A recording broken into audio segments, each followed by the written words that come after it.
Hey guys, so I'm finally back to making devlogs after a solid 2 months of procrastinating, and this week I've been working on Taxi Rampage.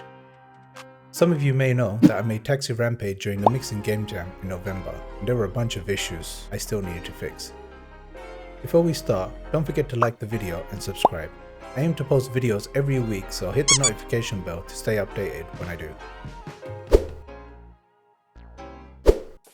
I originally planned to include a mini-map in the game, but ran out of time during the jam, and ended up making a wall of text in the instruction screen that confused players and frankly, would probably put most players off even trying the game. The main issue was, once the game started, no one knew what the objective was, and if they did actually read the instructions, and I wouldn't blame them if they didn't, no one knew what the goals looked like or where the passengers were on the map.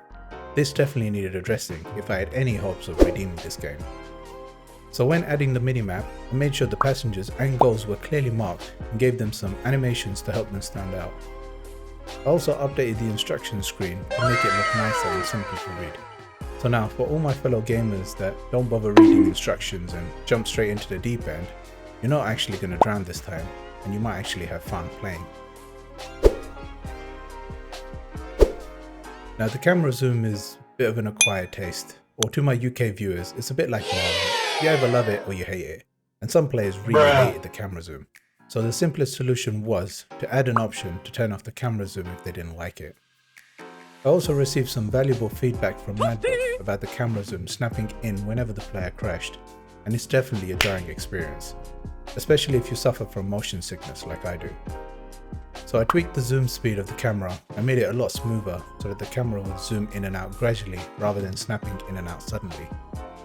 By the way, Madbook is also making a top-down racing game called Project Drifter, which is very cool, and he makes awesome videos about fundamentals and principles of game development, so definitely check out his channel. Link is in the description. I already mentioned on my previous devlog that a scope too big for a 48-hour jam, and I had literally no time to add any polish to the game. Now I didn't want to go crazy, but I wanted to add some polish post-jam to make it a nicer experience to play, and if possible, rebuild my shattered ego after getting so much constructive feedback. So first I redid the main menu and changed the font and layout of the text so that it's at least readable. Then I added some sliding animations and sound effects to make it more appealing and give a better first impression.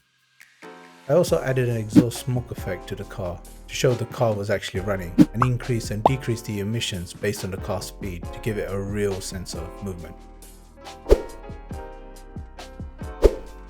One of the features that players really enjoyed was the crashing mechanic. So to add to this, I added different crashing sound effects depending on what's been crashed into, and varying levels of camera shake to give the crash more impact.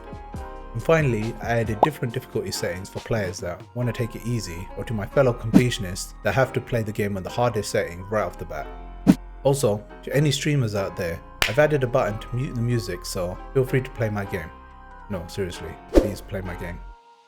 That's pretty much everything I wanted to fix in the game for now. And if anyone is interested in trying the post-jam version of the game, there's a link to it in the description. I would ask anyone who originally played the shameful version I released earlier, please retry this version so that I can redeem myself and once again call myself an aspiring game developer.